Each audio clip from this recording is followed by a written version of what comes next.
வாழ்க வளமுடன். குருவே சரணம். இந்த குடும்ப பிரச்சனை அப்படிங்கிறத ஏன் வருது, அதுக்கான தீர்வு என்ன அப்படிங்கிறத நம்ம பார்க்க போகிறோம். இப்போ ஏன் அந்த பிரச்சனை வருது அப்படின்னு சொன்னால், பார்த்தீங்கன்னா பெரும்பாலும் பார்த்துருப்பீங்க, காதலிக்கிற வரைக்கும் பிரச்சனை இருக்கா, கல்யாணம் ஆன உடனே கொஞ்ச நாளில் ஏதோ ஒரு பிரச்சனை இருக்கும். காதலிக்கும் போது மணிக்கணக்காக பேசுனீங்களா, இப்போ என்னன்னு கேட்டேன்னா என்னன்னு புரியாது. இது என்ன அப்படின்னு சொன்னால், அப்போ காதலிக்கிறதுக்கு முன்னாடி ஒரு உரிமை இருக்காது. காதலிச்சதுக்கப்புறம் உரிமை வந்துடும். பிறகு கணவனும் மனைவி ரெண்டு பேரும் ரெண்டு பேரோட கேரக்டரை ஆழமாக நல்லா தெரிஞ்சதுக்கப்புறம் இவன் எனக்கு கட்டுப்பட்டு போகணும், அவன் எனக்கு கட்டுப்பட்டு போகணும் அப்படிங்கிற ஒரு கண்ட்ரோல் வந்துடும். நம்ம தான் நல்லவங்கிற திமுரு வேறு. அவங்களுக்கு என்னன்னா, தான் செய்கிறது தான் நல்லவன், நான் நினைக்கிறது தான் நல்லது அப்படின்னு நினச்சிக்கிறது. இந்த எண்ணம் சொல் செயலில் இப்போ ஒரு விவேக் படத்தில் கூட வரும். மனசில் நினைக்கிறத பார்த்தா அதை இப்போ நல்லவன் நினச்சிட்டு இருக்கீங்க இல்லையா? இப்போ நல்லவன் நினச்சி கணவன் மனைவிட்டையோ, மனைவி கணவன்கிட்டயோ பேசுகிறீங்கல்ல, அந்த சமயத்தில் நீங்கள் ஏன்னா மனசில் நினச்சதை கடவுள் அப்படியே கணவர்கிட்ட அகக்காட்சியை போட்டு காட்டுறாரு, இல்லை மனைவிட்ட அகக்காட்சியை போட்டு காட்டுறான்னு எப்படி இருக்கும்? அந்த மாமியார்னு மேல பாசம் வச்சு எடுத்து கொடுத்தேன்னு நினைச்சியா? இத கட்டிட்டு மார்க்கெட்டுக்கு நீ போகணும். அங்க இருக்கிற காளமாடு சிகப்பு கலரை பார்த்துட்டு மிரண்டு போய் உன்னை துரத்தணும். நீ மார்க்கெட்டையே சுத்தி சுத்தி வரணும். அத பார்த்து நான் ரசிக்கணும். சில காலம் நினைச்சிட்டு போலாமா? கண்டிப்பா. புண்ணிய காரியம் செய்ய கசக்குதான் என்ன? புண்ணிய காரியம் இல்லடி, நீ குளத்துல காலை கழுவும் போது பின்னாடி இருந்து உன்னை தள்ளி விட்டு உனக்கு காரியம் பண்றேன் பாரு. பார்த்தா உங்களுக்கு தெரியும். யாருமே அதை மறக்க முடியுமானா மறக்க முடியாது. தன்னெஞ்சறிய பொய்யற்க பொய்த்தபின் தன்னை சுடும் அப்படின்னு சொல்லி வள்ளுவர் பெருந்தகை சொல்லியிருக்காங்க இல்லையா? இப்போ நீங்கள் மனசில் நினைச்சதை, நீங்கள் செஞ்சதை நான் செய்யலை அப்படின்னு நினச்சிட்டு விதவிதமாக ஜோல்டிங் பண்ணி காட்டலாம். ஆனால் நமக்குள்ளேயே சொல்ல முடியுமா? நம்மளை நம்ம ஏமாற்ற முடியுமா அப்படின்னு புரிஞ்சுக்கணும். ஓகேயா? அப்போ இந்த மாதிரி ஒவ்வொருத்தரும் இது பிரச்சனை இருக்குது அப்படின்னா ஒரு சாமியாரை கேள்விப்படுற பெண்கள் ஒரு பெண் சாமியாரை கேள்விப்படுறாங்க.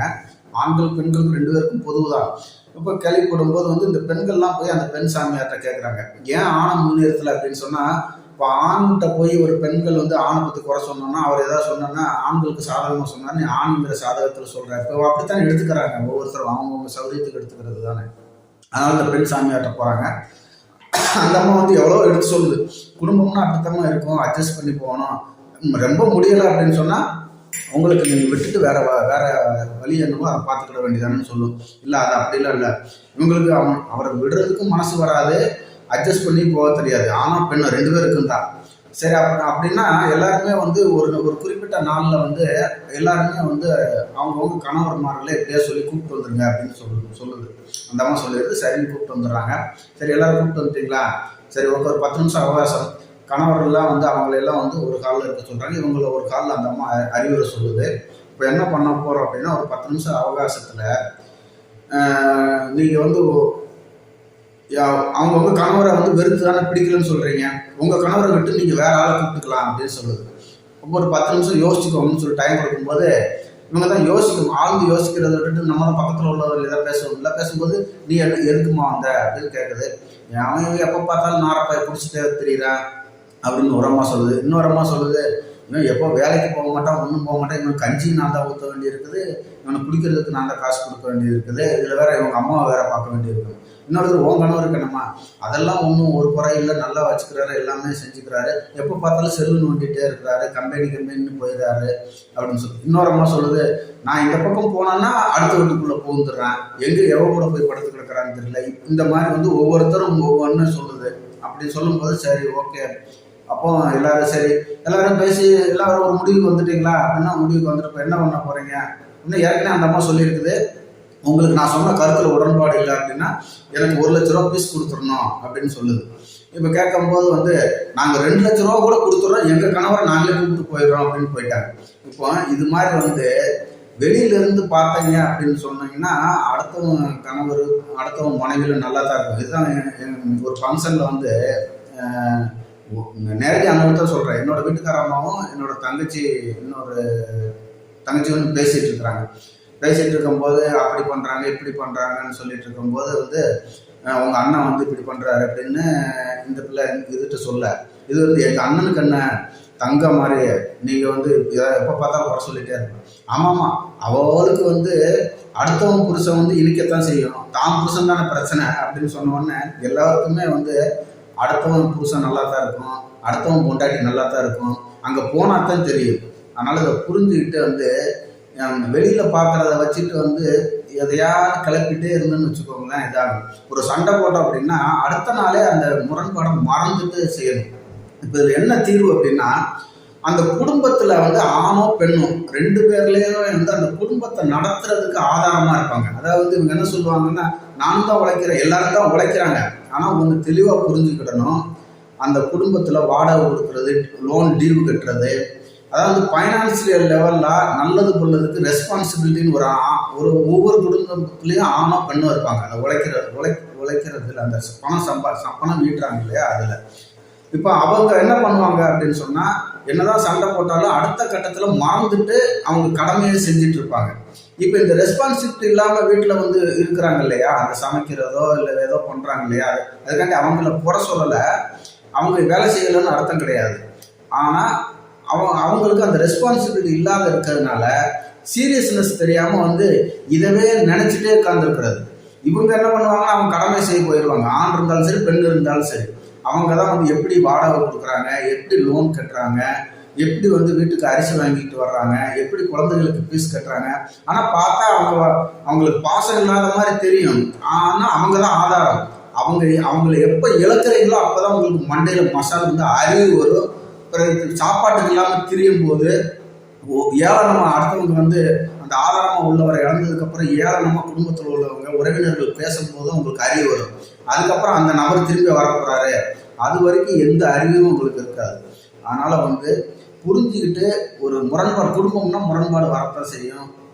சமுதாயம்னா மக்கள் வந்து ரத்த சாமிஜி வந்து குற்றவாளி பாவி என்று யாரும் இல்லை உலகினில் அப்படின்னு சொல்றாங்க. குற்றவாளி பாவின்னு யாரும் இல்லை, யாவனும் நல்லவனும் சொல்ல முடியாது, கெட்டவனும் சொல்ல முடியாது. இப்போ அந்த கணவன் மனைவி பிரச்சனையில் வந்ததில் ஒரு ஜட்ஜம்மாவும் தான் வந்திருக்குது. உங்களுக்கு தெரியுமா? இப்போ அந்த குடும்பத்தில் பிரச்சனை இல்லைன்னு தெரியுமா? அது சில இது வந்து குடும்ப நல நீதிமன்றத்திலேயே புருஷனும் டைவர்ஸ் வாங்கின நீதிபதியெல்லாம் வந்து இருக்கலாம் தான் செய்யுது. இப்போ எங்கே போய் நீங்கள் தீர்வு கேட்டுருவீங்க? அதான் சாமி ஒரு மனுஷனை குற்றம் சொல்லி தீர்ப்பு சொல்கிறதுக்கு எவனுக்குமே தகுதி இருக்காது. அப்படியே நேர்மையான ஆளாக இருந்தாலுமே வந்து ஒவ்வொரு கணமும் நேர்மையாக இருக்கணும். யார் அப்படி சொல்ல முடியும்? 10 விதமான துர்குணங்களோட தான் வந்து எல்லாருமே பிறந்திருக்கோம். காமம், குரோதம், லோபம், மோகம், மதம், மாச்சரியம், தம்பம், தர்ப்பம், ஈரிசை, அசையை அப்படின்னு சொல்லி 10 விதமான துர்குணங்கள் இருக்குன்னு கேள்விப்பட்டிருப்பீங்க. இதில் குறைஞ்சபட்சம் ஏதாவது 2 குணமத்தோட இருக்கிறதுனால நம்ம மனிதனாகவே பிறந்திருப்போம். அதில் மகான்கள்னாலே வந்து ஏதோ 2 குணமாவது இருக்கும். இல்லைன்னா அவங்க ஒளி வடிவில் தானே இருப்பாங்க, எப்படி பிறந்திருப்பாங்க? அப்போ என்னதான் வந்து நீதிபதியாக இருந்தாலுமே வந்து இந்த 2 குணங்கள் இருக்கத்தானே செய்யும். இதெல்லாம் வந்து சாமிஜி வந்து மனிதன் என்ற உயர் மதிப்பை பொது நிலையில் ஆராய்ச்சி செய்யுன்னு சொல்லி ஒரு கட்டுரை உலக சமாதான புக்கில் கொடுத்துருக்காங்க. அதை படித்தா தெரியும். எந்த பிரச்சனையாக இருந்தாலும் அடுத்தவங்க நிலையிலேருந்து பார்க்கணும் அப்படின்னு இது வந்து சொல்லியிருப்பாங்க அவங்க. அது மாதிரி புரிஞ்சுட்டு இதற்கெல்லாம் வந்து தீர்வு, நான் நல்லவங்கிற போர்வையை விட்டுட்டு இந்த விவேக் படத்தில் வர மாதிரி வந்து உங்களோட நீங்கள் நல்லவன் எப்பெல்லாம் நினைக்கிறீங்களோ உங்கள் உள்ளுக்குள்ள நினச்சிருப்பீங்க இல்லையா, கேடுகட்டத்தனமான எண்ணம் செயல்லாம் இருக்குல்ல, அதை கடவுள் போட்டு காட்டிட்டாருன்னா எப்படி இருக்கும் அப்படின்னு சொல்லி புரிஞ்சுக்கிட்டீங்க அப்படின்னு சொன்னால் உங்களுக்கு தெரியும் எல்லாமே கடவுளோட செயல் தான். ஏதோ மனித ரூபத்தில் பிறந்திருக்கிறதுனால வந்து சுயமாக ஒழுக்கத்தோட வரணும். இந்த ஒழுக்கங்கிறது அவங்களுக்கு தான். அடுத்தவனை போய் ஒழுக்கமாறுன்னு சொல்கிறதுக்கு உங்களுக்கு வந்து யாருக்குமே நீங்கள் ஒழுக்கமானா இருக்கலாம், அதனால் அடுத்தவனை தப்பு சொல்கிறதுக்கு வந்து உங்களுக்கு நமக்கு யாருக்குமே ரைட்ஸ் கிடையாது. நம்ம நல்லவனா நம்மளோட தான் இருந்துக்கிடணும், நம்ம ஒழுக்கணும் நம்மளோட தான் ஒழுக்கணும். அடுத்தவங்க ஒழுக்கம் சொல்கிறதுக்குலாம் இங்கே யாருக்குமே இடம் கிடையாது. அப்படிங்கிறத புரிஞ்சுக்கிட்டோம் அப்படின்னு சொன்னால் எந்த குடும்பத்துலேயும் பிரச்சனை வராது, நிம்மதியாக வாழலாம். இப்போ நம்ம நிம்மதியாக இருக்கணும்னு நினச்சோம் அப்படின்னா அடுத்தவங்களை நிம்மதியாக இருக்க விடணும். புரியுதா?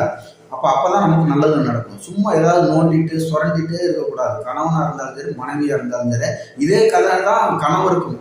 இதே கதை தான் கணவர்கள் எல்லாம் வந்து ஒருத்தர்கிட்ட போய் ஒரு சாமியார்ட்ட கேட்குறாரு. அவர் இதே மாதிரி தான் கூப்பிட்டு வர சொல்கிறாரு. அவங்க எல்லாருமே வந்து மனைவியை பற்றி கூட சொல்கிறாங்க.